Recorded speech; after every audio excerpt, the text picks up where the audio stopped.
priania mojich rodičov som nejako do detailu nepoznala, lebo aj u nás doma to bola vlastne do nejakej miery tabuizovaná téma. Niečo mi otec podsúval v takých jeho typických vtipkoch v zmysle Boh ťa opatruje ma dať upaliť.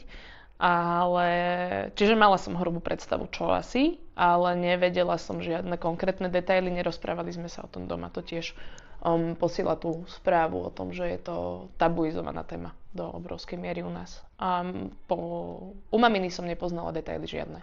Pridalo mi to k tomu takú tú mentálnu záťaž najvyššie, okrem toho, že človek trúchli, aj mu smutno, ešte sa vlastne aj potom sám seba spochybňuje, bože, rozhodujem toto dobre, chcelo by to teda takto, nechcelo by to takto, neurazím niekoho, mal inú predstavu, že toto bola ešte ďalšia akoby vrstva náložená vrch na to.